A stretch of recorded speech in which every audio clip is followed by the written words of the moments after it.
Asus, Republic of Gamers. HyperX. Monster Energy. Live at MGM Grand.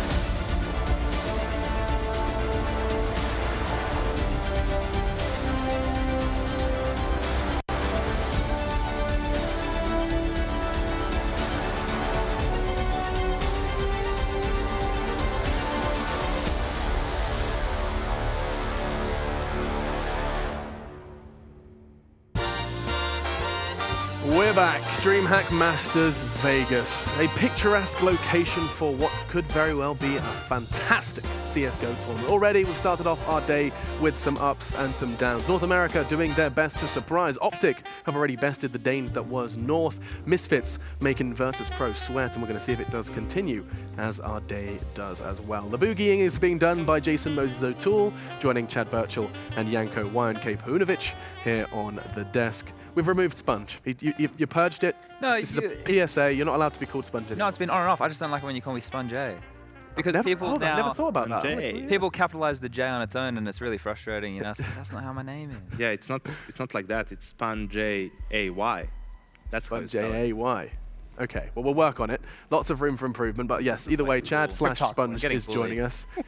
Slight bully circle here. Either way, bullying is not funny, and what we are going to be talking about is none other than Fnatic versus Gambit. This is going to be awesome. So we have Fnatic. We have to start this discussion by just talking about how on earth we describe them, because the Swedish shuffle is absurd. Here's a challenge for you, Jason. If someone hasn't been keeping up to date with Counter-Strike, how do you explain what has happened over the last, what has probably been, 12 months in the Swedish CS scene? Yeah, well, I mean, Fnatic had like the last real dynasty, it felt like, where they were just dominating everything. Yes. And at a certain point, they, for whatever reason, just got tired of getting, first, second, or third at every single event they attended to. So they decided to give everyone else a chance, and they kind of, the band broke up. Yoko Ono hopped in there. They went their separate ways, traded some players with Godsend, and then now they just decided to come back, and they want to see how they can do it, and all the players are feeling much, much better about it. Yoko? Is Pronax Yoko? Ooh, who is Yoko? Probably. For those who haven't been following CS for a year, give them a reference from 50 years ago. Yeah, exactly. And you did just refer to the old Fnatic as the Beatles. That's pretty. It's not bad, is it? Yeah, I'll take that. Either way, that was the abridged version, and this is, of course, what they look like now. It is Dennis, Olof, Flusher, JW, and Crims. And Janko, you've been following Counter-Strike since you could walk. I'm sure you'll remember, a lot of those names were doing damage when Counter-Strike started. Still can't really walk. Counter-Strike Global Offensive. I mean, to be fair, it is. I mean, it's Crims went over to Godsend. He went back a little bit earlier. Now JW and Flusha have rejoined Dennis and Olaf. We have to remember this lineup as well, though they didn't win any majors last year. No. When this lineup was formed, they won like 6 events in a row. I mean, they just went on this dominant streak. So there's so much skill, but it's obviously noted that they just play a looser play style. And the scariest part about them isn't that this old roster was the last dynasty. It's that JW is looking like he's been in the best form he's been in about 6 months. Same with Crims at the major, was unreal in his performance. And if he's going to be back at that level, it's going to get scary. And you started seeing Olaf Meister have more and more of an impact recovering, I guess, from that injury, you could say. And of course, the public statement that what came out from Fnatic and from the individuals themselves said that there were problems within the team outside of game. There was disagreements and they couldn't quite resolve them, and that was what was leading to the kind of the demise and the eventual disband.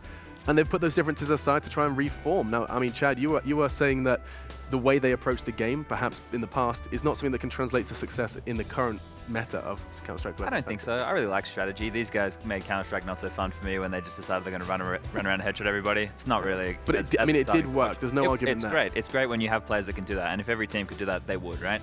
I don't think it'll work anymore, though. That's the issue I have. And I think because they're recently back together, you can go, yeah, well, they played together a long time ago, and there's quite a lineage of these guys competing together, and they have a backlog of strategies. But to fall back on that, it's hard to do, to get people back in form. Potentially JW's had to change the way he plays. That might be different roles in the team. There's different bits and pieces like that. So I would like to see them using Jumpy as more of a tactical in-game leader, like threat. I think it's pronounced Yumpy, by the way. Oh, yoy. That's great. But doing things like that, I think, would make this team better in the long run. They just have to be willing to take it on board and do it. So I think we're probably going to be seeing, an Inferno, Keisha, Mirage for these guys throughout the group stage. I would love to see another Inferno. Definitely enjoyed the first time we got to see that. Now, Gambit, Yanko, this is where I throw the baton to you. Zeus's project, after a very hard departure from Na'Vi, he seems to have hit the ground running and actually built something quite damaging, actually, with the Gambit roster. Absolutely. We even saw it in the player profile at the major, him saying that, of course, it was a big blow for him to be kicked out of Na'Vi. He was there since the inception of the team, pretty much. But in Gambit, he has, new players who are hungry to win, hungry to succeed. Young players like Mo and Hobbit, not so young players like Dosha and Adren, but certainly guys who still have the hunger to compete. So you can see how he's trying to make it as Na'Vi played, in a sense. They do have, that tactical play style, but still individuals have freedom to go for some plays, so to speak. Well, in our pre-show, it was stated, and there were nodding heads throughout, that there were some similarities between how Na'Vi looked when Zeus was there and how Gambit look now. What are these similarities that we're identifying? Just the reliance on strategy? It's a slower play style, a little bit more okay. like a default setup initially, and running the clock down a little bit. But it's just very, very structured. In the more passive at the beginning, and then you kind of pick and choose where you want to go based off the information that's gathered. Okay. Interesting. CT side as well, I think, they play much more reserved. Maps like Train, they don't go super aggressive. They stay back on the sites and they kind of anchor it down. Adren is a really good player at playing deep in sites and just managing to pick up a lot of kills from long range. It's very difficult to play against. Yeah, and Adren does seem to be someone that a lot of analysts are very impressed with. They want to know if he can replicate the damage he was doing not too long ago. Right, Jason? You were the one Yeah, that no, I brought mean, his he name up. had an incredible major, obviously, but even at the major, even before that, a DreamHack winner, he was, Hobbit was the star there, but Adren was playing very well. It's just, the question becomes, he's just been around for so long that to imagine him, we just don't see very many of the older players who are able to consistently dominate entire events from start to finish like that. And we didn't see it out of Adren for a long time before this kind of stretch. Yeah. Now, Yanko, your responsibility is going to be trying to work out how on earth the maps are going to go here. You already mentioned that Gambit are undefeated on 2 maps, did you say, so far in their life? Overpass and Cobblestone, right? With the caveat that they haven't been playing the best teams in the world of those maps. Some of them, like they beat North on Cobble. So this is where Fnatic probably just goes like vetoes both Overpass and Cobble, probably maybe even something like Train. They want to get an open map, right? Get rid of Nuke. Where they can utilize their aim duels. I think Gambit is going to get rid of that map. They get rid of Cash. So unfortunately for Gambit, if they don't decide to ban Inferno, I think that's a map where Fnatic will be perfectly comfortable to play it. They were like the gods of the old Inferno, basically. Yeah, Chad, you were actually around when they were the gods of old Inferno. You witnessed that, you felt that. I talked to Pronax a lot back when he was in the team and how they addressed Inferno. It was kind of like he just set off 2 little death squads, one to take banana control, one to take mid control. Once he had that, he just made mid-round decisions from there, and it was really good when you have those kind of players who can just find entries. You guys have called it all right so far. Well, it's Fnatic... Train or it's going to be Inferno. Yeah, Gambit leaves... Woohoo! What? Yep. There it is. I had that written down. All right. Ooh.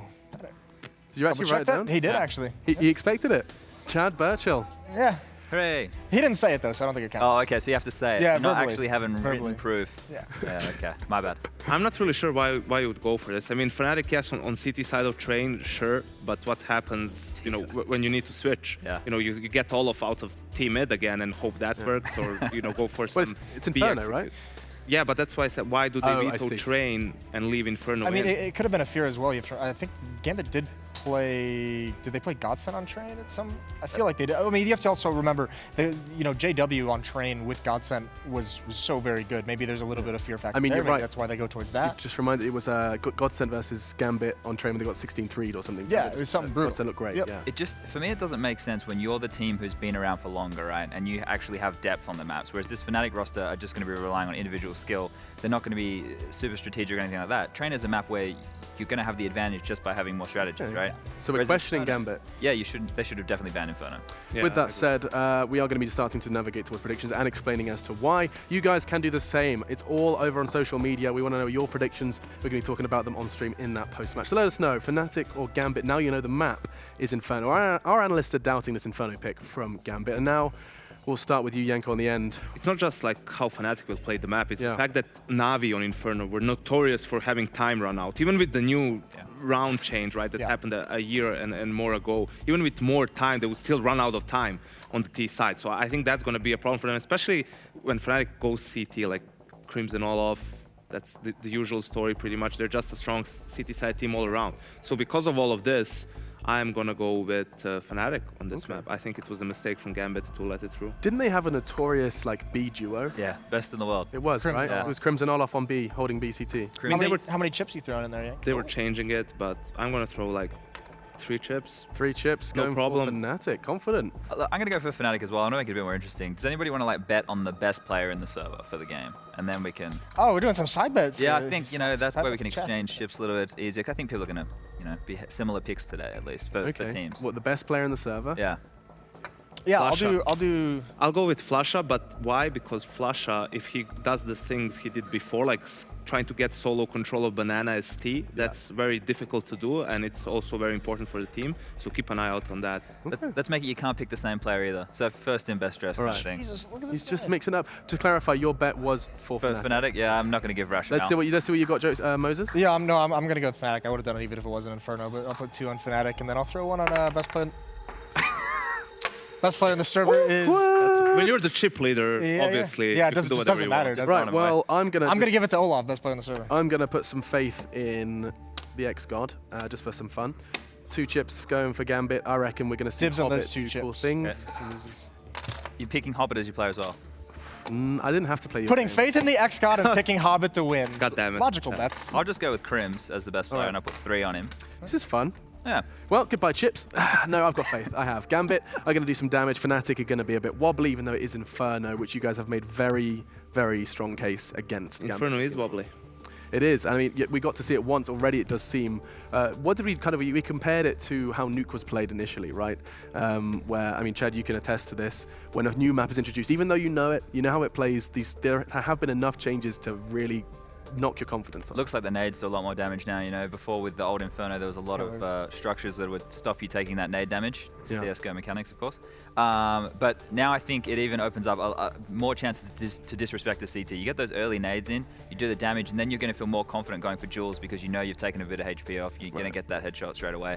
I think once we see it evolve, the Ts are going to go really slow, but this probably won't be for a while. Okay, so expecting a slowdown eventually, but probably not with Fnatic, who are going to have some wind in their sails coming into Inferno. We saw the predictions about 70-20, there and about. There were some bits in between. There's social media. Either way, let's go check in with Anders and Semler. They're going to be rather confident, I'm sure, going into this one. Are you no one joining me on the Gambit bandwagon? No, we're all Crickets. We're all sane over here on the casting desk. Can't Slow wait. down, Anders. Let's not go too far. No, I don't know. I think people are underestimating Gambit. I don't think this, especially being a best of 1. I think there's a decent chance that they could do this. But I would have to pick Fnatic if I had to sort of put my money on it. But yeah, I think this is a pretty close game. I don't know. It's strange, and it's even more strange because obviously what are Fnatic going to be like, but also how they're going to be like playing Inferno. Because if they just adopt the old style, that's not necessarily going to work. So Old style, new Inferno. It's not a guaranteed mix, is it, August? no. Well, you just Well, said thank you so much. You just said in on the that other thought. game. I'm just a game. Like shouted more our way than I'm his laughing so stock much market. at the Chad. It's like, but I had it written down. It doesn't matter, bro. Nobody saw it. And we've seen how quickly you can type. Yeah. Could have definitely changed it from train like that. No. I think it's old Fnatic, man. I think this is just going to be pure firepower. The Gambit have got a little bit of experience on land, but you're talking about the most dominant CS roster in history, basically. Like, these guys are going to come in so full of confidence. They're just going to wreck everybody. Olaf Meister with the Tech 9 on this map, he's done horrible things. I mean, Geneva, do we need to consult that? I'm not sure when it comes to Olaf on this map. Actual I think JW is going to be a monster as well with the AWP. You think about all the confidence? Dude, He's back on the monster as well. Yeah. Back I mean, on the this was monster. one of JW's maps that you could point to JW and be like, this That's guy, right. he unlocks something, he's aggro mid, he's aggro banana, he's always everywhere with the op. It is one of the strong points. It's whether we have that JW with that kind of confidence. I mean, we all don't know. remember like JW's CT apps pushes, didn't they? Where you just suddenly Damn straight. We saw it earlier today. Yeah, it's ridiculous. And of course with an AWP to Yeah, to Naf was boot. trying to do it earlier today, and it's just like, well, Naf. No JW in Naf. why. So I don't know what was in Where that is this sandwich. going? that Is he this got. like an episode of Spelling with Sesame Where Street? is this that's going? right. Unreal. Yeah. Jay. Okay. No, actually, that's numbers. But On like, that interesting note, we are going to depart and we'll leave Anders and Semler to God guide bless. you through Good luck. some offline Hashtag. Inferno. All right. Well, after a bit of madness, we are going to head into the game fairly soon here. It's going to be on Inferno, obviously. Fourth game of the day. We're still in the group stage, so nothing has really been decided yet. But we've had some interesting. I'm still excited about Misfits bringing it that close to Virtus Pro. I think that was very cool. This game, we'll see. Is it going to be the old Fnatic back, or what's going to happen here? I'm excited. this is perfect. And we got Inferno, too. I was Yeah. giggling like a little schoolgirl. You know, just like... Second time. Because we get the map that I wanted. Like, as many times as we get to play Inferno, the better. That's all I care about, right? Regardless of who's playing. Just There we give go. that, you know, I kind of joined in the server. Let's make sure we're not do going to that. screw things up. Can't join the there we teams. go. I know you want wanna to play some but, of it, so it's not happening. Yeah, I'm very excited as well. I think it's going to be interesting. There's so much to learn on this map. I mean, yes, that combination that the desk was talking about with Crimson and Olofmeister at the B-bomb site used to be incredibly effective, almost impossible to break through. They had great intuition, and even if you just left Crims alone and had Olofmeister rotate back to Arch, Crims alone would still be very good. But again, the dynamic has changed, and we've seen this before. We've seen it on Nuke and on many other maps. When they get changed a bit, people just continue to play the old style. Like when Mirage was changed from the sort of the competitive version to the current version of Mirage, people just keep playing it like it was the other version. They don't care. For a long time, it's not until someone sort of proves and beats you with the strategy that teams start to say, all right, well, I guess we have to change it up then. So that's also the reason why I'm a bit hesitant. I think it's perfectly possible for Fnatic to come into this game and say, well, we're just going to play it sort of like we're used to, and that might not work. I'm mapping CT side right now for Fnatic, and I'm thinking Olaf, Crims, B. They go back to that deadly duo. They go back to what worked and used to dominate on that map CT side. Flusha is rotate at Arch. Dennis, you just get him in a position where he can hit frags and headshots, put him on short, and JW can be kind of your all-around man in apartments, over towards Arch, over towards mid challenging, right? So that's how I see it, kind of like the setup. Everybody kind of fits into that role. You definitely want Flusha in the rotate role because he's just got that in-game timing, that sense that kicks in, and he knows the right place to be at the right time. So that's key to have that Arch player have that kind of role. So I could see Flusha being there. I mean, he has played B in the past, Flusha. But they had, especially when things were a bit questionable for them, they have sort of swapped out the roles, right? But obviously, namely because Crims didn't want to play B anymore. Crims was wanting to shuffle it up. They changed it up because of that. Didn't work out. I think one of the most annoying things, like when Fnatic were the best at this map and when they were really hard to beat on it, one of the most annoying factors was the idea that anytime there was a smoke up anywhere, you really never knew if JW was going to come blasting through. And normally, you know, JW takes that risk and he dies. That's a big problem for the team. But it was almost like Fnatic mentally as a team had just accepted the idea that some rounds we're just going to almost play 4v5 because JW will go down. But no one is mentally affected by it. They just sort of still win the round and say, all right, well, we'll just keep going. We knew that was part of the plan. We knew that was part of the risk.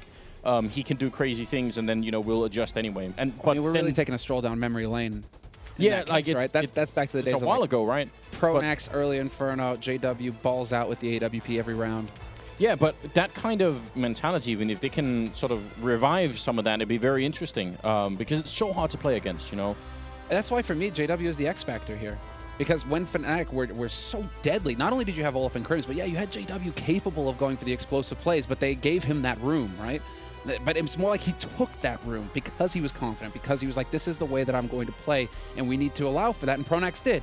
Now, on this roster with this much firepower, with the likes of Olofmeister and Crims, when you've got Dennis who's capable of hitting headshots, is JW, are they going to allow him to have that freedom? Is he going to take it for himself? Does he still believe? Recently, he's certainly been stepping it up. We've seen a lot more of the return to sort of the previous version of JW, so I'm hoping that that's going to be the case. So we even brought it up when we had the first match on Inferno today, just running into apartments and taking those shots down second mid. There's room for it, so I'm very curious. But it seems like everyone is sort of on the Fnatic bandwagon, more or less. But I would caution. Just there are some unknown factors here that we don't know, like how are they going to play the map and how much is Zeus been able to do. Yeah, and that is where I start to get just a little nervous, right? Because it really took a long time for Na'Vi to get to that point where Oh, okay. There's a few things going into it, right? Obviously, the map structure was different back then, and they relied heavily on Guardian to create space at that point, right? They really allowed him to work the map with the op, to find his picks in mid, to try and take over Banana with it, right? They gave him a lot of room. This map is a different one, right? Harder to get that AWP into play in mid. We've seen already today, just like the HEs and how they work on this map, you can just take so much damage if you try and play aggro. And so early on in the round, right, which is what JW used to thrive on. That was his bread and butter. Guardian as well. Both of those guys used to be ultra aggro. In this sort of situation with Gambit now with Zeus, like, what does he have at his disposal that's at the level of, like, the Guardian of then, when they were really scary on Inferno? It's true, they're missing some of that at least. I mean, Mode is not as reliable in that sense. But here's the other thing, though. They won't be, if they're going to run the clock down low, which we have to expect that's what Zeus is coming into this with the plan of. If they're going to try and do that, then they won't have to worry about the same grenades over at B. They're going to have more time to sort of get in. Even if it's down to 30 seconds, they're going to have less of a risk that they'll suddenly run into like a random smoke that comes in from Archway or something. So I think they've got some good stuff to work with. Yeah, I'm excited. I hope we can learn a lot because, again, the reworked version of this map, it sort of on the face of it looks very much the same. There are some really big changes that come into it, so we'll see how that plays out. The pistol round is going to be live. It will be Gambit starting on the T side, and on the CT side, Fnatic here. Best of one game, and the first for both these teams here at DreamHack Las Vegas, so I am super excited. And already we're going to be seeing a bit of a stack in middle, actually, from Fnatic. Also, actually pushing up aggressively there. Dennis looking to take the fight. That's dangerous. I love it. But more importantly, I just love that we get to see more Inferno. We get more opportunities to learn here, Anders. It's not every day that we get a new map like this that the teams are used to, and already shots coming through from JW. He's already held. He's done the damage. That sets it up for Flusha to take down Doja. Zeus will bring it back to a 1v2, but the damage is done, and he's already cut off from the bomb. That's so smart play, incredibly intelligent from JW. Zeus, he has the bomb. Well, actually, he doesn't have the bomb. He's down in pit, but he's got the USP picked up, and Crims and Olofmeister are left. They've got the health. They've got everything they need to win this round. A lot of credit to JW. If we get the replay of that, I'll explain exactly why it's so smart.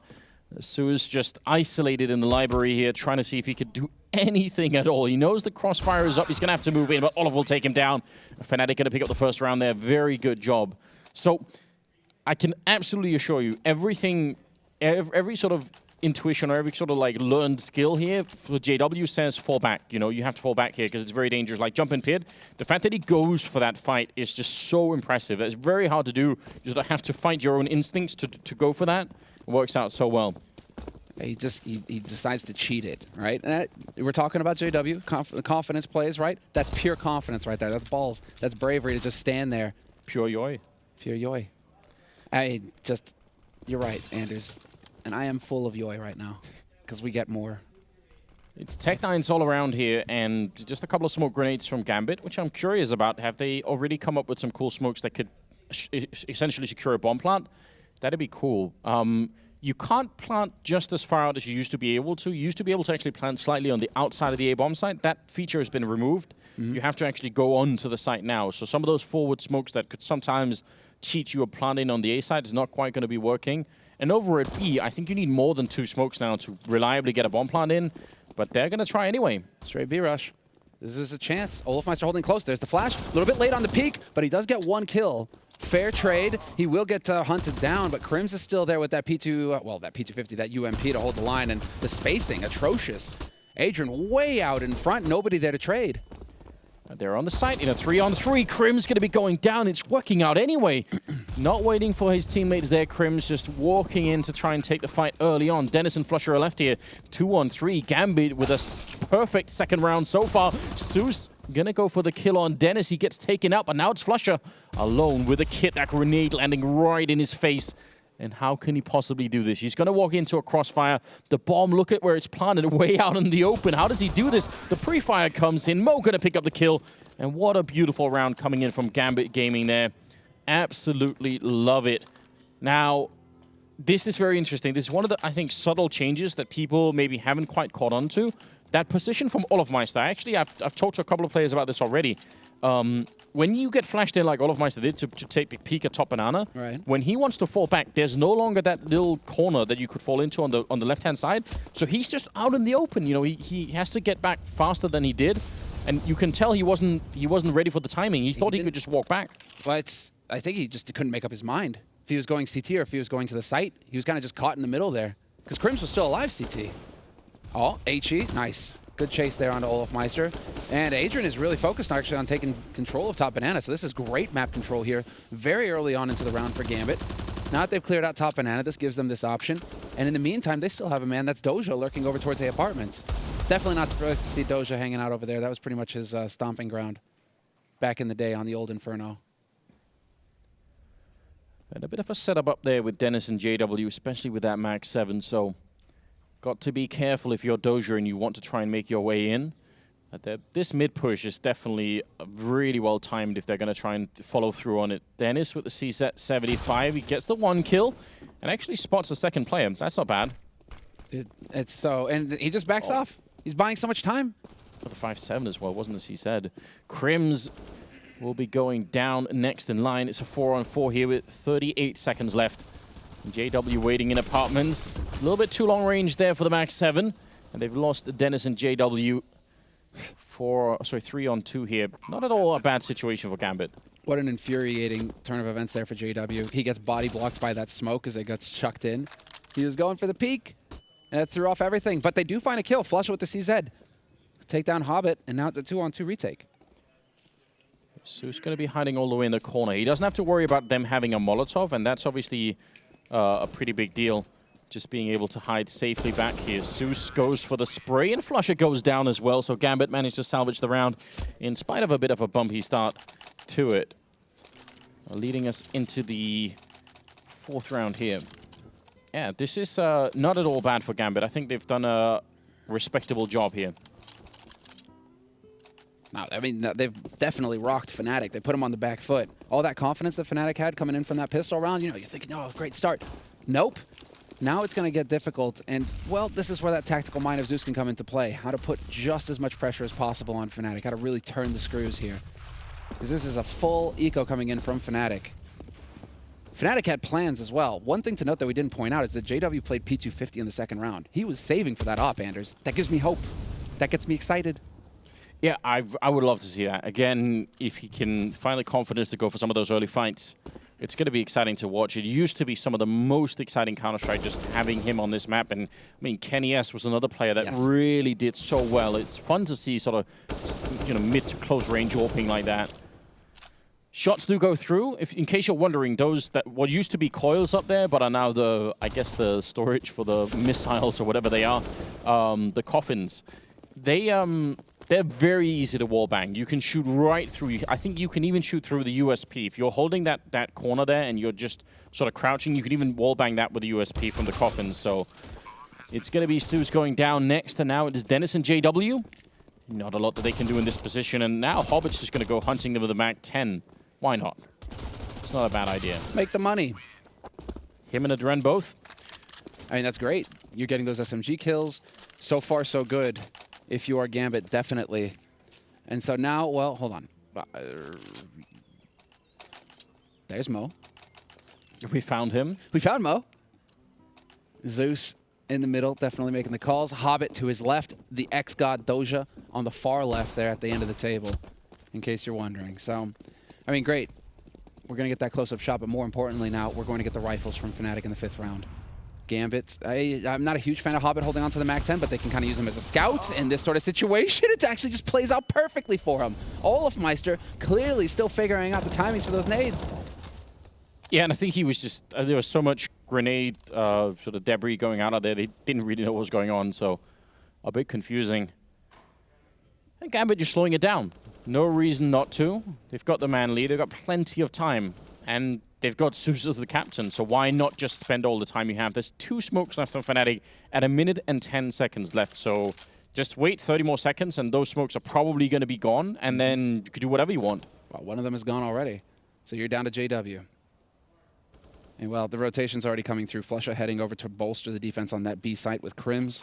And it looks like Gambit, that's where they want to wind up. Mo with the bomb and banana. Adrian working his way back. Doja going to get ready to cut off the rotation through mid if it ever comes through. And now's time. Can Crims give us some of that old magic? Flush is there to support him with the crossfire. Misses the shot, though. Zeus there to open it up, but Crims will trade. Yeah, but that smoke going pretty deep, actually. I think that smoke might be too far back to really block off Crims if he is holding the coffins, but now it's 3 versus 4, and the 5th round here looking very good for Gambit. The B executes so well. They wait until there are no more smokes left for Fnatic, so they can't really do anything. Then they put in the Molotovs to make sure that all the likely corners are already spammed out, and Hobbit will be going down, but still, Fnatic, they have to run. No kits. And it doesn't look like JW feels comfortable pushing through Banana at this point. There's just too little time left on this clock to work their way through and check all the angles. Question is whether JW is going to be able to survive this. However, Doja is closing in, but Doja hooks a left instead of a right. He's going up mid towards that A site. And so, interesting. Fnatic, they are really under pressure here. Yeah, see, this is sort of part of my theory about how this map might evolve. Like I said earlier when we watched it, I don't want to make too many predictions about the map balance, but I think that B bomb side is going to be incredibly difficult to hold now because, again, you can't permanently smoke it off like you used to be able to, which was admittedly sort of slightly annoying to watch in the long run. Right. But now that you can't do that, if you just fall in and hold new box or orange box or even dark corner, all of those positions can be smoked off simultaneously. All of them. The whole B bomb side could pretty much be, you know, you can't occupy any position there. So how do you hold it? Maybe this is the answer for Fnatic. That HE, though. Ow. But maybe this is one of the solutions that you can have. You go early, you take the fight in Banana. I mean, they are limited on the nades, but Flusha and JW still have 2 HEs. Curious to see if Fnatic are going to turn to what we saw from North earlier on and Optic. Both of those teams were very prone to throwing the HEs early at the bottom of a mid. And that actually, I mean, the T side was taking a lot of damage because of that. Just the timing, the way it works for the CTs to get those HEs in play. You could try and herd Gambit into Banana early. They've fallen back off Banana. I'm so confused as to why no one on the CT side has boosted up on that wall. We saw MSL playing behind the wall, right? Yeah. But that wall right there, if you boost the CTs up, actually, if you're standing next to the wall, you've got a very cool angle that is very hard to spot if you're coming in from the T side. So I'm a bit surprised that we're not seeing that more. Crims, another grenade raining in, landing right on him. You know, on the other side, they're setting up with the grenades. A bit of a peek out. Crims at least spots a guy out there. So slight information gain here for Fnatic. At 35 seconds, they need to make this work. And Dennis, look at the angle, just way out in the open. Couldn't really do anything. Back in the pit is JW. He gets caught with a grenade in hand. It's a Dren just opening up on the bomb side, getting the double kill. And Flusha goes down to mode. This is perfect. Gambit playing very well on Inferno. You can tell that they are definitely just well prepared for this match. Yeah, they've got a system every step of the way. They have that HE figured out. I mean, you just saw it there from Crims and Olaf. Between the two of them, these guys are taking so much HE damage trying to control Banana. Hobbit will catch Crims peeking towards Banana. And now it's just Olaf Meister with half HP trying to save on the B site. But more importantly, you're just seeing such excellent nade use out of Gambit so far. They've got it all figured out as far as that's concerned. Clearly, they've put time in on the map. Nice lineup. Will he get the follow-up? It doesn't look like it. Olaf Meister's a dead man in any case. He's got 4 HP, and Zeus is waiting right around the corner. Yeah, oh, that's a great headshot. Thought he was going to go down then, but you are eventually right. It will be the death of Olaf Meister and a 5-1 lead here for Gambit Gaming. This is, again, I certainly came into the major not really expecting too much out of Gambit. I realized they'd won the sort of the DreamHack Winter event. Yeah. But I thought that there was going to be a definite limit, sort of a hard stop to how much Zeus could push this team. Sure. But at somewhere in the middle of that tournament, I started to realize, look, this is serious business. Like, this team can actually work, and Zeus actually might just be a much better captain, a much better leader than I had realized. And now we're way past that already. Like, he's showing so much here, but what a scout shot coming out of Olaf Meister. That's a way to get back into it, Fnatic. You've got the classic lineup. You've got everything you need. Now it's time to get them fired up. That was hot. There's a shot. JW! How is this happening? Eventually he gets the kill. But that was some sloppiness there. Still, 2 picks for Fnatic to start. Dennis the only one who's gotten traded. And it looks like Gambit, they've elected to head towards that B site. There's the opening shot. Crims taking a little bit of wallbang damage. He's got that dig. He's looking for the headshot, and he's so close, but no cigar. It's not going to happen just yet. Yeah, you see the problem with how much damage you can do through those coffins? That's what I was talking about earlier. It's not as safe as it seems. And with the coils, you would have been slightly safer, but that is also a pretty big change to the map, in fact. Olaf Meister, did he get the tag through, or was that from CT Spawn? I'm not sure. There's a 3-on-3. They don't have a kit currently picked up on the Fnatic side, so they need to move very quickly here if they want a chance to get out. Watching behind new box, but there's no reason why Adren would try and peek from behind there. Just wait until your teammate gives you the signal. Adren goes down now, jumping in as Flusher with the C-set 75. He's out of bullets, gonna go for the knife, slicing and dicing, and taking down Hobbit, but he's got nothing left. He has to reload the AK that he picked up. Oh no, Flusher trying for the hero moment, and certainly did get the stabs in. I think he cut his knees off. That was brutal, but ultimately, the empty AK-47 going to be the end of him. Oh my god. Okay, here we go. This is where it changes. Dennis and Flusha have both got HEs. They've got the rifles. And they have, well, Flusha has a decent spawn for it. Dennis chooses to go library instead. So they really aren't fans of trying to get these HEs into play at bottom mid early on, Fnatic. Bit of a sad sort of situation. Instead, it's Mo setting up for Dennis. If you were to go for that peek again early on, the pressure, or rather, the punish would have been ready. Instead, it's a double AWP setup here for Fnatic. And so JW, this is key. There's the shot, and he misses it. Very dangerous indeed, and Hobbit gonna take JW down with a shot through the wall. Again, those are all paper thin, very dangerous. Dennis, classic spray coming in, but he's very low on health. Down to 5 at the moment. Any grenade right now would pretty much take him out, and there it is. Not gonna wait too much longer. Adren just canceling that fight now. It's Flusher, and he overpeaks the corner slightly and watches, well, sees 3 players of Gambit on the other side. Crims and Olof, how do you deal with this? Man, Gambit is just so well prepared for this match. Yeah, what a shame for the timing there, Dennis.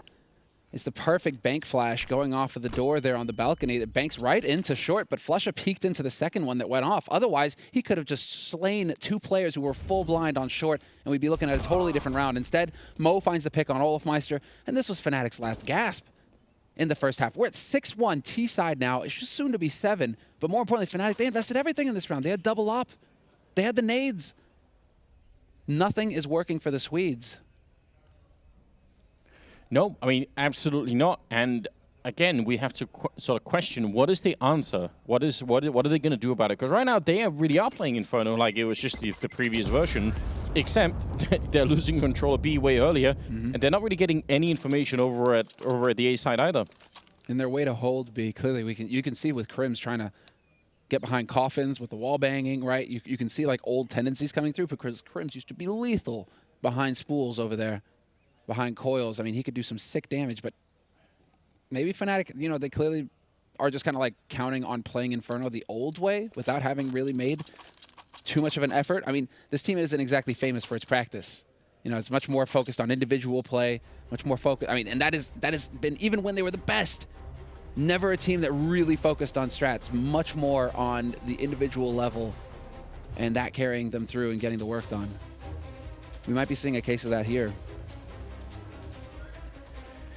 I mean, it is an easy mistake to make, I think. And like I said, we've been seeing it on maps like Nuke, where teams just sort of say, well, we knew how to play the other version of Nuke, so let's just start with that and see what happens.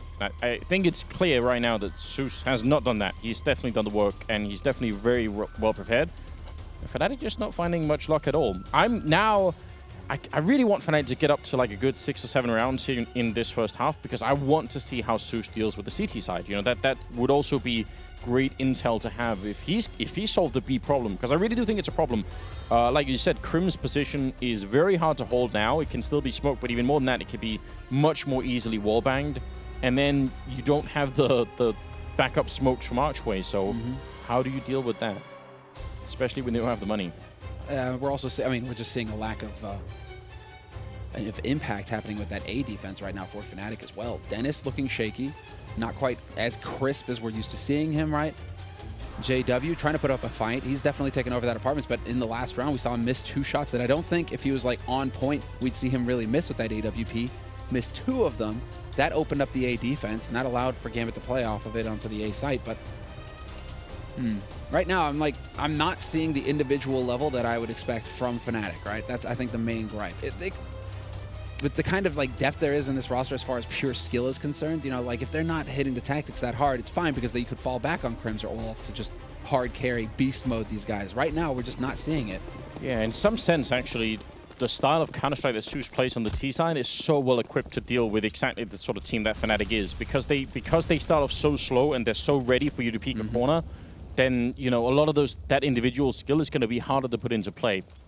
You know, if it was Fnatic versus, I don't know, G2 or something, I think it would be more of a brawl.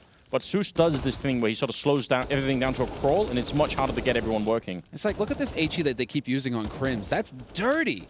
Obviously, they're trying to set up in like an older way, right? Where exactly a second one, same spot. Had Crims been holding that position again, he'd be dead. He'd have eaten 2 HEs. But Gambit right now are doing a very thorough job of making it a nightmare to hold on to top banana. Olaf behind, he should get Molotov'd out. There's still 2 Molos alive here on Gambit. Oh, get wrecked, Olaf Meister. That's brutal, and Crims is just off by a pixel on that shot, but he really can't see it. Again, when we don't have the X-ray, it's just much more difficult, obviously. That HE's a nightmare, though. Like, how do you hold that angle if you're just going to get shrapnelled every time? You don't. Just go somewhere else. A bit of a trade coming into it. Crims now holding over at the B side, and actually towards Pit. This is interesting. JW is down there. He has to win this fight against Doja. If JW goes down in this Pit before the backup is there, that's going to be a big problem. Nice Molotov to buy time. Walks in, gets the headshot. That's a huge kill coming in from JW. Then another grenade coming in. He's trying to buy more time. A flashbang that's going to land in the lane itself, and he's looking for the headshot. Takes down Zeus. JW is a hero right now, holding on to the side. He leaves Mo alone with 10 seconds and nearly the triple kill for JW, but what a strong performance from him, and that will be the round. Saved by JW in the Pit. That's so smart. When he throws out the Molotov, there's like 27 seconds left, and then he wins the fight against Doja. That's just beautiful Counter-Strike. That's the key play right there. The kill on Doja, then stays alive in Pit for eternity. Look at this. That's it right there. Nobody in position to be able to trade it. He finds Zeus, but that first shot, that made all the difference. And after Gambit had done so much work on B as well. I mean, it was a great rotation from Gambit, actually, a very smart rotation. And now look at the middle here. It's going to be an aggressive move coming out of Fnatic. They're actually fighting in second mid, and they're winning that fight big time. JW with a double kill, but now they need to fall back, and that's a problem, apparently. They can't actually get the troops back in line, and suddenly it's a 2-on-2. What a strange round. Yeah, you hang around long enough. It's what we saw with North earlier. You hang around long enough in mid, and the terrorists at that point will just have so many angles to take advantage of. Yeah, except I would say this is not like they had a choice on the Fnatic side. They literally just could not get back. Like, they were already in the crossfire. You're taking that mid fight. You have no smoke down at bottom mid to block off T ramp. Your one way out is completely cut off. I mean, Doja now he's in. Wow, Olaf Meister actually takes that fight. Yeah. That does not make a lot of sense, and it puts a lot of pressure on poor old Crims. Who's just crossing his fingers, hoping, please go A, please go A, please go A. But unfortunately, they're very quick. They're being proactive here. Zeus has already worked his way over towards the B site. That bomb should be rotating up banana right now. Yeah. If he had been 5 seconds earlier, Crims, he would have caught Doja right here. Instead, in a bit of a tricky 1 versus 2. Doja making damn sure to check every angle, not going to take any risks at all. And he's planning on the right-hand side of the bomb site. Open for CT, I like it. Play off of your teammate. Zeus is going to be fairly aware of the situation soon enough here as nobody tries to rotate through CT. So that should kind of close things out. Make it pretty obvious where Crims is coming from. Longest duel of their lives, but Doja will get the spray fight in the end. It's pretty impressive. Crims actually had the angle already coming through the smoke to take that shot. Looked like he should have done that pretty easily. Now things are looking very bad indeed. I mean, even worse for the Swedish team. We're at 8-2 favoring Gambit Gaming. The money is just not there for Fnatic, but they're going to buy anyway. They feel like, look, I mean, this is not working. We're not supposed to be a timid and scared team. Let's just buy the UMPs and hope that we can win this round. A flusher with a C-set 75. That's always bad news if you're on the other team. Flusha and JW both. Yes. But Flusha, you're right.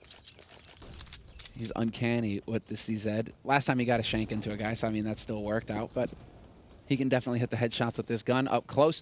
Again, Gambit being very thorough, putting Hobbit forward. Seems like this is going to be one of their go-to strategies when it's in this sort of anti-eco situation. Hobbit, Mac 10, put him top banana. Let him clear it out. If you lose a Mac 10, it's not the end of the world. And now he's in position to catch a rotation to mid. This could get nasty here for Fnatic. Yeah, it's a very good idea. Fnatic have already shown that they're quite happy to peek top sort of banana. So if he hears the flashbang come out, he can probably guess that someone's going to be following up fairly soon afterwards. It's almost a bit of a shame that Hobbit doesn't have his back turned in that corner, just because That way he would be immune to the flash, and then he could just turn around once he hears it. I would almost prefer that. Now we've got the push into middle. Dennis, JW, and Flusher are on this side of the map, and they definitely need to hold on to this round. If they want any chance of coming back into this half, it starts right here. Are they going to commit? 35 seconds left. This is starting to cut it close. We're seeing a bit of the vintage Zeus here. 30 seconds left, and they still haven't fully pushed onto the site. Not sure if JW spotted the man. It looks like he did. Dennis is there to take advantage of it. Olafmeister with the headshot on Mo as well. And JW, once again, alive in the pit. 20 seconds left. Are you out of your minds, Gambit? You can't rotate back to B now. You have to commit. You have to get onto this site. Flusher goes down, but it's all on Zeus, the cat, or sorry, Doja here alone, and he goes down. Olaf will be able to get that kill, so not at all bad. Fnatic 3-8, and yeah, running it kind of close there at the end for Gambit. 30 seconds when they decided to go for the A-bomb site. That's going to play into Fnatic's hands. At that point, that's the kind of situation where Fnatic very rarely make a mistake. Once they've got that defense set up, once they figure out the positioning, very rarely do they go for an extra peek that would allow for Gambit to get onto the site. They're just going to sit and wait for you to come to them. Very clear play. JW with a little bit of a greeting there. Unfortunately, it's just off by a second. That would have been sick if that HE connected with those two players, but it's not going to happen. Well, this is kind of a fast push coming out of the Gambit side, actually. They're very fast up in apartments. The flashbangs are in as well. JW is going to let one guy by, but he gets the double headshot spray and goes for another one. Tries to pick up the AK. That could have been beautiful. Eventually, he will go down, but it's still a 3-on-1 and no problem here for Flusher to pick it up in the end. That was actually a bit of a shame. If we get the replay, the flashbang that comes in doesn't blind JW fully. If that flashbang had worked, that would have been a very different scenario, but great job on the Swedish players.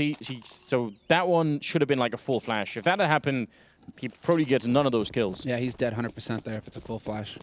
Timing was good. The spacing was good for Gambit. Just sometimes you're going to get some crazy shots, and JW, again, he's willing to deliver. Zeus, this has actually put Gambit into an eco situation. So finally, Fnatic are going to have a chance to breathe, where they can play with the nade advantage. They can have the HEs and the incendiaries. And going into the next round, it should be more of the same. They should be fully equipped. So we're finally really going to get to see what Fnatic are capable of here in this situation, where they have the utility. Oh, do we finally have Crim? No one's boosted up on the wall. So it's kind of a shame. I wish that either Olaf or Crims would just try and stand up there. It's I think, fairly safe and quite a good position to be in. And Olaf can even jump. They don't even need a boost. You can just jump up there, and once the smoke is down, you can make the jump up from the barrels behind you. So you don't need any kind of boost assistance at all. It's a fairly... I think anyone can hit that jump, basically. So...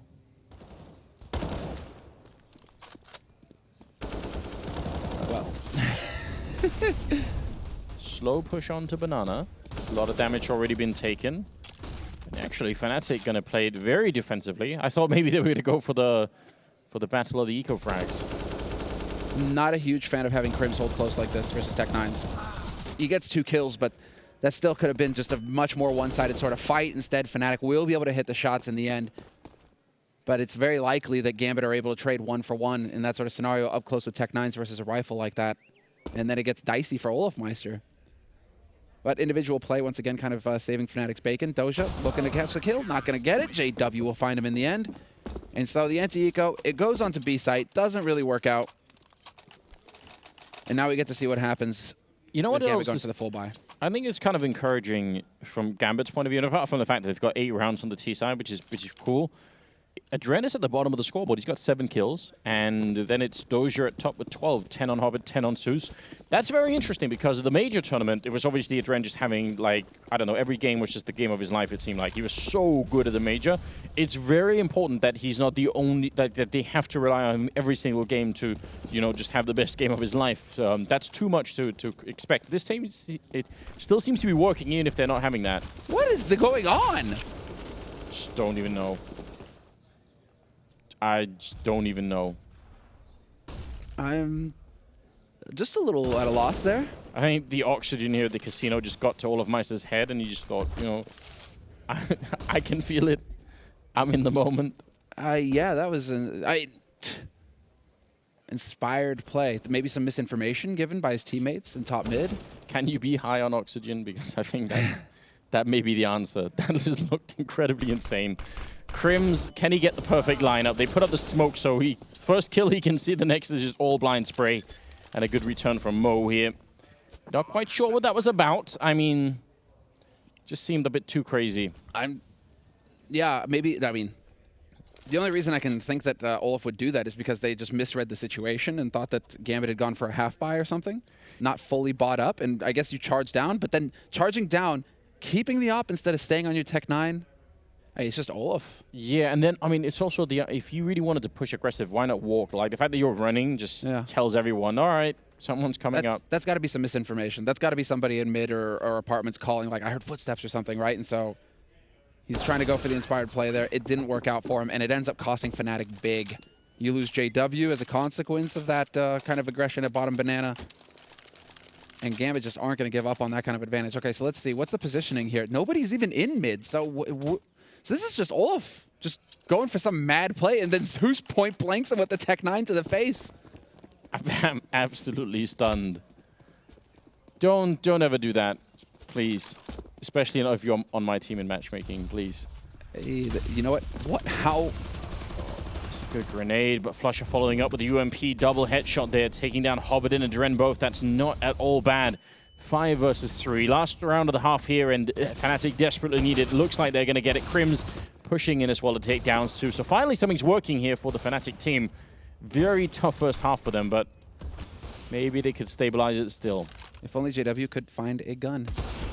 Oh no, point blank with the USP. What perfect timing as well. He hears the scope. He gets in there. JW with the last kill of the half.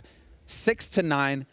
Definitely could have been 7-8 for Gambit, but it's going to be 9 rounds on the board for Gambit at the end of the first half. That's actually a pretty remarkable scoreline, so excellent T-side. I think they did a really good job. They obviously kept the Fnatic economy really low at the beginning of that half. It was very hard for the Swedish team to make any kind of reasonable buy. But yeah, they also showed that they were well prepared, and Fnatic had some, I think, grave issues, especially over at that B-bomb side. You could tell they just didn't know how to hold top banana. And once they couldn't hold top banana anymore, they didn't really know how to hold the site either. So just none of those two things worked. And yeah, now I'm excited to see if Gambit know how to do it, because I think it's a real problem. It's I'm not saying that the map is made the wrong way. I'm just saying that no one has figured out how to do it yet, as far as we can tell. Yeah, the timings. And from what I watched and what I've run around on the map, that was one of my main concerns. The other one obviously being apartments, which no one's really managed to utilize as much as they can. Like, definitely not even close to how many wallbangs are possible up there. Oh, yeah. I think as far as the CT side, though, it seems like word is kind of spreading where it's just like you can't be in apartments. Like, how many? We haven't seen anybody hold aggro bedroom or aggro, or even just aggro window, right? Balcony. Yeah. We haven't seen anything like that out of CT sides. But the same logic applies the other way. If you let the T's in there, then they can get wallbanged from the A-bomb side instead. So it works both ways if you know how. Maybe no one does. Crims goes down. Zeus aggressive in the middle, but the refrag is there. Zeus going to take the fight. He doesn't care. Now they've lost the Dren as well. Not the best start for Gambit. If they lose this round, that could let Fnatic right back in the game. They're running the bomb back in T-spawn practically, and up second mid, maybe based on some information from JW here. Who's found just an uncanny ability to hit the timing. Eventually gets the headshot on Hobbit, who just had the fright of his life. That is a clench moment if you're Hobbit. Doja and Zeus running around. Doja with the Zeus. Maybe he gets to use it, Anders. I would love it. I don't think it's going to bring him out of this this mess that he's got himself into. He's actually hiding in the corner. You might be right. It comes around. He actually gets it on Flusher. The bends over backwards. Looks incredibly painful. I don't know. I mean, I guess in a way, you know, we should all be glad that this is not how it works in the real world. But imagine a police force that does just use deadly tasers. They've just amped it up to 100,000 volts and 10 amps. Just immediate death when you get. I think it's. I'ma get you. It's supposed to be non-lethal force, right? That's the point of them. Yeah, I know, right? But, then again, I guess it's one of those times where it's just like video games. Video games. What's even more shocking, Anders, is that Fnatic won the CT pistol, and they've only got 7 rounds. They've won both pistols. 7 rounds on the board for Fnatic here on T side going into the second half, and now we have to see, because last time Gambit won the force buy in the second round. Yeah. So here we are in the 17th. Can Fnatic actually get the job done? JW trying for the wall bang again, the paper-thin walls. Also the windows, whereas Crims is watching right now. We haven't really seen people try and shoot through those, but you can. You could shoot through that window with a Glock if you wanted to, so no issue at all. But I like the fact that Fnatic are checking all these corners like that. Why not take advantage? This is, exactly. I mean, it's like players are just not used to having to deal with wallbangs anymore. That's, I think, the fun bit. That was a combo right there. Mo up close with Flusha. Zeus with the CZ. The 1-2 combo in mid. Perfect timing on the peaks, and now Fnatic are down 2 players. Not again, Fnatic. You can't win the pistol and then lose the anti-eco twice on the same map. Oh dear, oh dear. 38 seconds as well. They've got the rifles, but one more kill in favor of Gambit and things are going to go really bad. Smoke is up, and they're so close when the smoke goes down that not a lot of time for Gambit to make any kind of a rotation. Back through connector is, or sorry, construction is where Doja's gone. Adren picks up a kill. Zeus finally goes down, and Adren just stays alive behind New Box here. Tries for a third one in, but he still did such a great job. At 14 seconds, Crims, he can't really fake it. He has to hold it in, and as soon as he does, charging through the smoke is Doja. He had no chance, really. Gambit steal the round away. 10-7. Fnatic, they are really playing this game on hard mode right now. For them to come back and win this map, it's going to be an uphill battle, isn't it? Yeah, against all odds right now. This is silly. Again, losing in the second round of the half after winning the pistol. Kind of tells you why they only have 7 rounds. Ooh, I like it. I like it. Some style points there for Doja. But the anti-rush setup here for Gambit. Look at this. All of the nades to bottom banana. Had they run in there, Fnatic, they'd have just been completely and utterly shattered. Instead, it's Ulfmeister and Flusha getting their bells rung. Still scary stuff. But I like it from Gambit. If Fnatic are going to go for a Hail Mary, perfect. You're not risking anything. That's the crazy thing about it. You can just throw those nades and you're safe if you're Gambit. Yeah, I mean, it's one of those things where you have to say, why not do it? Because if you don't do it and then you lose to the takedown rush, you're going to feel really bad, right? So you might as well just do it. That's a mistake that we saw sort of when some of the pistol changes were made and the pistols became like very, very good. A lot of teams early on were saving their grenades against the pistols just because they thought, it's going to be fine, let's just save the $300. And then they lost rounds to it. So I much preferred teams just using all of their grenades. But the problem is now they actually have almost none left on the Gambit side. And that's not exactly encouraging. Zeus is holding close for once that smoke goes away. They're going to be coming through. Flashbang is pretty good, but not good enough to keep him blind forever. He still picks up a favorable trade here. Definitely good enough, though. And this, Olafmeister, he finds the kill on Mo. That changes it. Doja not quick enough there to trade the kill. And now it's down to the rotation coming in from Adrian. He's going to be able to make it over from that B site. But Olaf and Crims, they've got the advantage of positioning, and they have the grenades. A Molotov on Olafmeister, a flash as well. Oh, now things get interesting. Where Crims is, you can shoot down and actually stop someone from defusing. You shoot through that window. If he stays alive up there now, does he know or not? That's a big question. Olaf has gone down. Crims trying to get the peek, and he doesn't really have to. Again, you can just spam that wall through. He gets the headshot on one, and now it's a one-on-one. Doja is down there. He's going to tap the bomb, try and force Crims out. He actually gets the drive-by shot, and Doja, he has to give it up. He can't do it any longer. Crims going to win the 1 versus 2. Very good job on him. Triple kill as well. And Fnatic stay alive in this best of 1. He's even hunting Doja. The bomb going to take it with him, but still, that is just way too close. But a great job on Fnatic here, making it 8-10. Yeah, that's Crims trusting in what he's done 100 times in the past, right? Play from balcony. You know what to do. Just stay alive. You got the bomb planted for you. Textbook stuff. See, Anders, they aren't as shifty as you. You know, they aren't as twisted. Yeah, I mean, on the other hand, I have to be honest, with like 14 health, if you try and spam that through and they just shoot back, you're also in a lot of trouble. So yeah, if you're Crims, you've got to think about whether or not that's really worth it. Grenade out, then Adren with the headshot as well. Gambit are just a tough team right now. Even with very little equipment, they're still inflicting heavy damage on Fnatic. Again, they've got the man lead, now a 2-man lead. Fnatic, they're never really getting up and running fully. They win a round, but then they get reset almost immediately. Yeah, they get rocked in return. And well, it is kind of frustrating to watch. Just because it's not going according to plan at all, right? You're thinking that there's a system, or should be. Instead, it's just Fnatic kind of giving opening for Gambit. Now there's going to be the rotation coming in from the B side. That man is miles away, so they actually have to hold on as long as possible, and it is going to work out. Doja from short finds the kill on Dennis, and it's Crims alive, alone, going for the big hero spray. Really trying. He's got the time, but he's boxed in here, and there's the Molotov. They're going to make his life a lot harder. Adren peeks behind it, and that's another round for Gambit Gaming. They save the AK, they save the UMP, and the money for Fnatic. Reset. This is horrible. Haha, that's so sick. Look at that, though. It's just, it doesn't get much more brutal than that. Wow, he actually caught it. Body blocked it. Unbelievable. But that's insane. I mean, the timing, though, look at how, I mean, if you aren't Flusha, you're the guy in front of Flusha, right? You're past those HEs. So there is a window there for the T side to punish.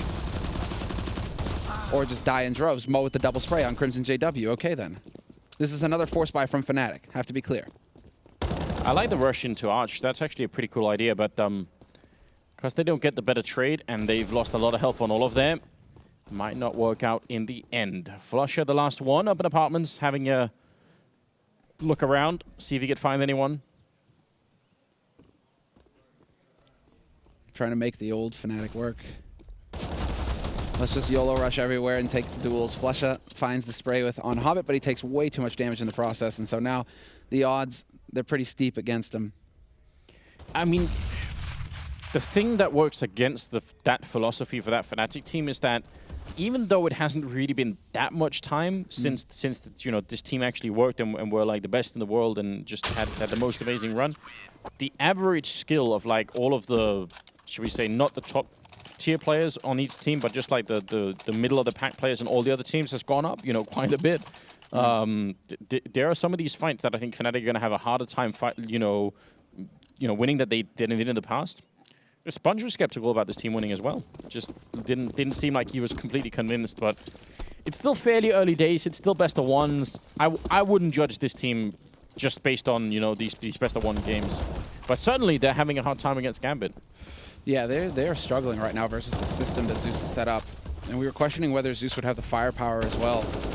To be like, you can have the system, but if you're lacking the firepower, it's going to be very difficult to get it up and running. And here right now, I mean, Gambit are using all these little edges. They've got all of these HEs figured out. On CT side, on T side, they've clearly got the timings down to actually put those to the best use. And even then in the duels, they're actually managing to go toe-to-toe. So this is fantastic. Yeah, but think about even how much that says about the Counter-Strike scene that's happened, because there was definitely a time where if you didn't have essentially the Na'Vi roster in the CIS region, you wouldn't have had enough firepower to beat Fnatic. Like, just that was it. Like, you needed those players. Outside of that team, you had like the odd player here and there, but you could never sort of like make a full team that really worked, right. In that sense. Now, I mean, even without that, they have some really strong players that are making this work.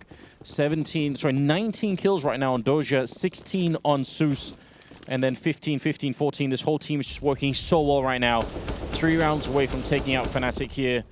First time playing Inferno for both these teams at a big tournament. The rework model anyway. Yeah, I've studied those plants as well, the pots, and for some reason at some angles you can't shoot them. And then when you finally do, they fly all over the place. They're like very dramatic. Dramatic plants? Yeah, I don't know why. I've spent a lot of time looking at it, trying to figure out why that is. So this is what you're spending your time on, 30 hours. Yeah. Studying the potted plants. I did it. No. I'll tell you why I did, because I wanted to find out if you could shoot them. Some of them are at corners. Right. I want to find out if you could shoot it and have it fly out and be like a fake flash. If you could sort of accurately predict the angle of it.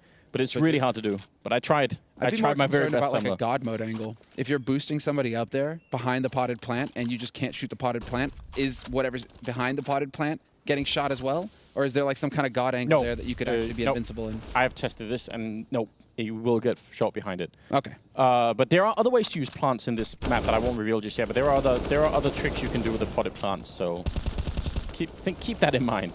Dennis and JW will both go down. Olaf will get a kill return on Doja, but it's not quite enough right now. Gambit, they are making this work in spite of some pretty heavily stacked odds. Again, everyone thought Fnatic were going to be able to take this away. the two of us included. Right now, Gambit is proving everybody wrong. Olaf and Flusher are left here. 2 versus 4. Can they hold on to this site? Stop the defuse from coming in. They certainly have everything going their way. Although there are 2 kits in play, there's still a flash on Zeus. Crossfire is established here from Fnatic, however. And so they've been spotted. Now it's Olafmeister rotating back. He needs to win this duel, and he will take down Mo, but he loses flush in the meantime to Zeus. And Zeus with both kills in the retake. Excellent work. No time wasted from Gambit. A very efficient retake.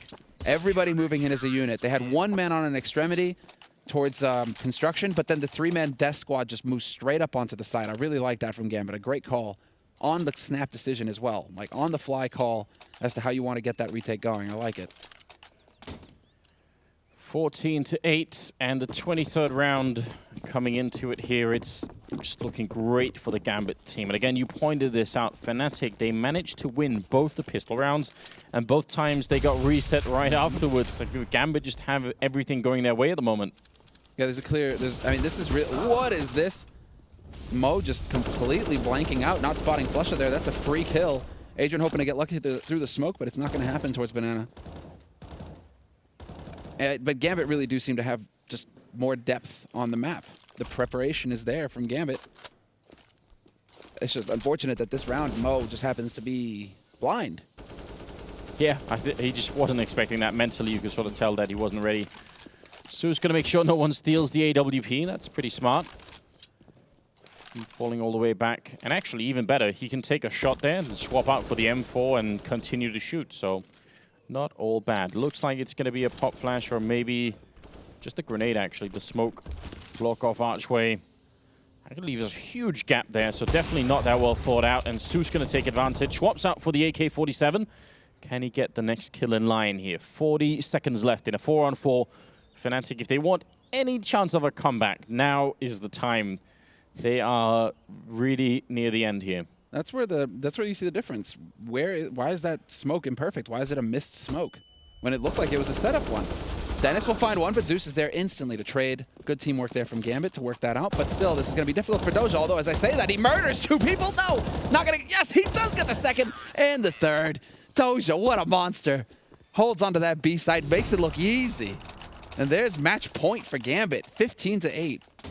Yeah, I mean, a lot of really good questions that are left unanswered here. Why did the smoke not work over at Archway? Why is there no smoke here for Doja's position so that it forces him out, or even a flashbang or anything? We don't know. 15-8 is the scoreline here, and we'll see if Fnatic can find more rounds. It's looking really rough, and their equipment just not really there for it. Su's going to pick up the first kill there on Olafmeister. 4 versus 5, and Gambit, what a team.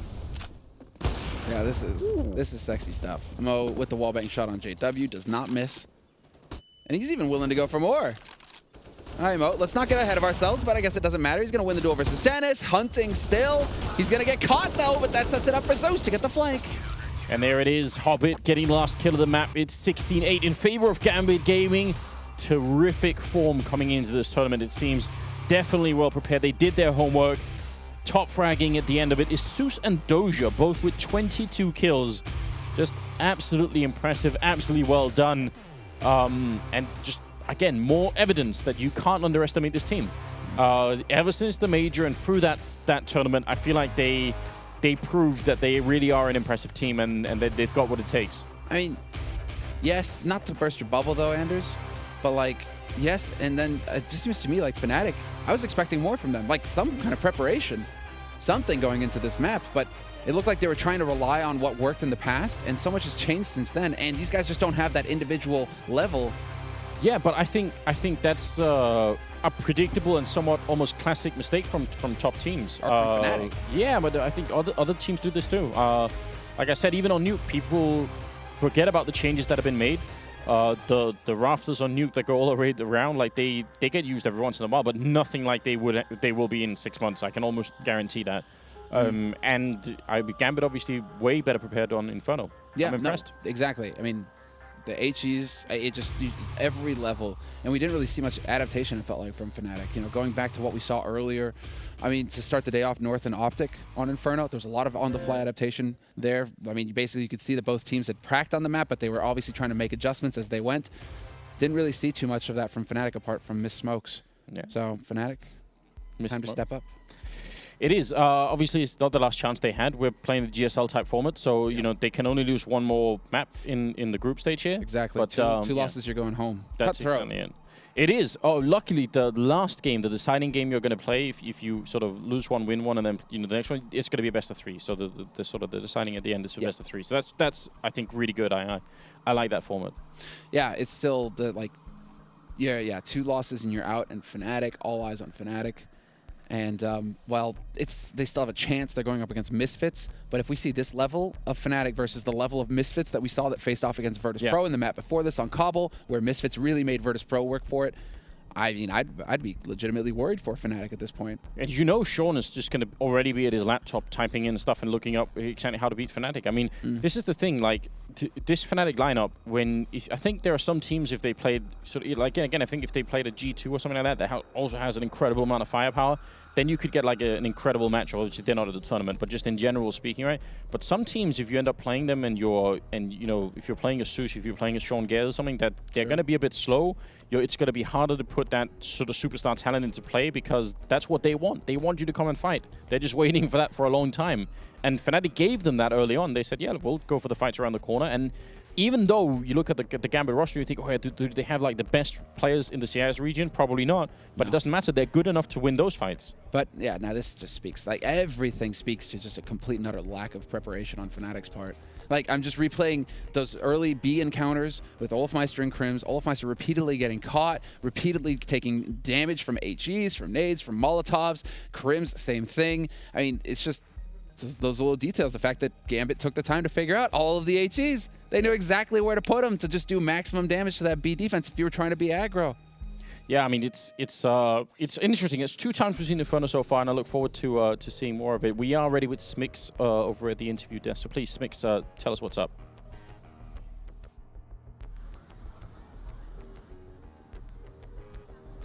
Congratulations, Hobbit, on successfully getting revenge against Fnatic for the 2-1 loss at the E-League Major quarterfinals. When it came to Inferno, your team looked very prepared, so was that something you focused on in practice? Yeah, it was really a good game for us. We just prepared it a lot. Inferno, yes, we just practiced like 10 times. And the Zeus just knew a lot of calls on Inferno because it's old map. He just played a lot on this map in 1.6, and yeah, we prepared it, and we knew that we will win, yeah. And we really wanted to win versus Fnatic. Yeah. And when it comes to playing against Fnatic, they have such a loose play style, so how did you prepare against them knowing that? We didn't prepare especially for Fnatic, we prepared for everyone. We want to beat everyone, and that's why we win. Your next opponent is going to be Virtus Pro, a team you lost to at the Major. Is there something you learned from that loss that you think will help you this time? Yes, we will. We learned a lot because we did a lot of mistakes, and we watched them as we had really mistakes. Because of that, we just lost last major versus Virtus Pro. But now we knew Gambit, and we can win, I think. Yeah. All right. Well, thank you very much, Hobbit, and congratulations. Best of luck. There you go. That was Hobbit, Sue, and someone else. Caretaker. Yeah. And a third person. We'll work out what was going on there a little later on. Either way, you guys laughed at me. You thought I was being foolish. Hand over the chips. That's 3 up at 3 on. You got 3 for me? Yeah. So now I've got the chip lead. I've got people telling me, so I need to play the chips. I think you're just, what, 1 up now? I don't know. Let's compare our length. That's not good. I'm a little bigger than you, Jason. Measure from the stem. Yeah. Where are we measuring from here, boys? Okay, Moving so along. large chip stacks aside, we have just witnessed another great game on Inferno. A lot of faith put in Fnatic. We're expecting to see some of their old infamy on Inferno translate into the new release. However, it doesn't seem to be in the case. And I think we start, Yanko, by praising Gambit. It seemed like they had a very well-structured and almost rehearsed approach to a very new map to the map pool. I think that's fair to say. I also think that it's obvious how some teams have changed their approach towards the map, in a sense that you could see in the first half, Fnatic was really they really felt pressured to do things on the map, to try and get some map information. You could see them try to flash out towards B. Yeah. Then after that didn't work, they try to just, you know, peek aggressively for info. They get punished for that. Even try the double op setup, which I don't think is very suitable for a map like Inferno. You know, whatever aggressive move they tried, they failed. They would end up giving advantage towards Gambit. It just seems that they weren't comfortable playing a bit more passive, letting Gambit try and go into an execute and try to defend from there, which is fair. To be fair, very difficult to do. I see you nodding, Chad. That resonates with you. Yeah, and I think something to note on this map that we're seeing, obviously it's going to evolve over the course of the week, but how on the T side, the HE is just as important as we saw on the CT side in the previous Inferno match. I think maybe even more important than a Molotov for banana control, because you're lobbing it up there and you're doing a lot of damage to the CTs. Not only is it giving you the map control, you're forcing the CTs back when doing damage that you might not do with a Molotov, just at that old car area of the map, which I think is a really cool, you know, use of... Isn't it a nade exchange? I mean, you can nade them as much as they can nade you, no? It's all economy based, right? So Fnatic never got their economy up and it wasn't functioning properly, so they couldn't use the nades the same way that Gambit could on their T side. You obviously have a lot more disposable income on that T side with the cheaper weapons and stuff, so using the HE in that way I thought was pretty nice. It's cool that we're actually talking about influential HE. Sometimes they do kind of just... Usually it's a crazier things no influence. have happened. Yeah, for sure. Yeah, well, I mean, also, yeah, a lot of it comes down to the economy. We have to remember as well, Fnatic wins both pistols and loses both second rounds. That's not going to do any favors for you. But that is the big thing. We saw some of those old Fnatic tendencies as well, where one of the few criticisms of this team when they were on their run was the fact that, like, when something's not working, they don't really have anything they can adjust into tactically. That was very similar here. They still were just like banging their head against the wall, trying to take fights over and over, walking into crossfires from Gambit, and then also you could see part of it. Some of those buy rounds, not just the double op setup, but there was a good amount of rounds on that CT side where Fnatic had like an M4, UMP, a shotgun, and like 2 upgraded pistols, and that's because they just continued wanting to try and take that fight, never actually building up to that utility they could actually use. I realized I hate Inferno simply because UMP is even more viable in this map, and that gun is just ridiculous. It's just stupid. They had more success with their force buys, I think, than they did with their full rifle rounds, which is very telling, isn't it? Yeah, I mean, I could see just as the UMPs were being talked about, as the success with the kind of weird force buys come about, Chad, this is something that I know you feel very, very strongly about. Gabe's had many emails from me, but he doesn't really care. Yeah, you've been hitting him up. I think it's obvious, like, it's rather simple. We all remember that round where Olaf was pushing down Banana like a crazy person for no obvious reason. If he had a UMP, instead of an AW, he would have killed everyone. Would have probably gotten those 2 kills on the players in pit, or whatever you call that. I want to know the comms that were going on. That's like the only logical explanation there could be is that someone... But there was nothing happening on the map. There were no smokes flying over, no flashes. People were like very far back. Yeah. He's like, yep, I got an AWP. What's the best way I can get rid of this gun and get myself a UMP for the next round? Why did Dennis pick up that AWP? What was Pasha's tweet? Usain Bolt? Question mark? Perfect. Let's bring up the stats, though, to take a look at who did over and underperform. We had a lot of expectations surrounding Fnatic, and a lot of people mentioning the likes of Olaf, but it does seem like it's a rather split field for Fnatic. Everyone just kind of pulling their weight to an extent and unable to translate it into victory. Dosia at the top of the scoreboard alongside Zeus and the rest tagging behind. Remember, that was one of the things we were questioning with Gambit is, can they still win when look at both Hobbit and Adren, like both the 2 players you would expect one of them to be towards the top of the scoreboard. Both of them, I mean, not having bad games, but certainly not lighting it up for Gambit, and they still managed to pull things out. So, I mean, that just speaks to if you can win a game when your 2 like quote-unquote star players are at the bottom of the scoreboard, that speaks to a very, very good, you know, strategic system that you have for that map at that time. And that does mean now we get Virtus Pro Gambit tomorrow. It's exciting. It's not bad. That could be actually a very intriguing matchup, especially at this stage of competition. Those guys tend to go head-to-head. That's one matchup done. Of course, we will get some closing thoughts. I'm just thinking forward to the next one. I think SK Tyloo is next. That's the one. Okay. Grudge match in the last DreamHack Masters as well. Oh, you're right. Was it Mirage they lost on?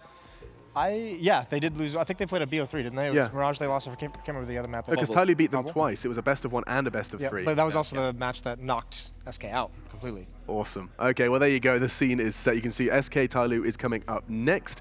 NIP Cloud9 as well. Got 2 back-to-back, which could be good. Of course, a lot of question marks surrounding China. We'll be talking about that after the break. Fnatic fall to Gambit. Already, this has been the gift that keeps on giving here for DreamHack Masters Vegas, and we're only halfway through our first day. We will take a quick break to gather our thoughts as we prepare for ourselves to see if SK and Tyloo are going to have just as good a game as they did over in Malmö. See you soon.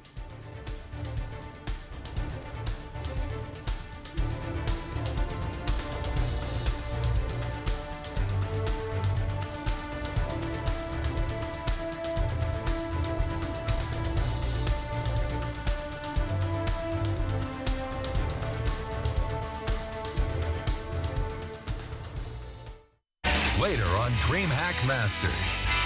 SK versus Tyloo.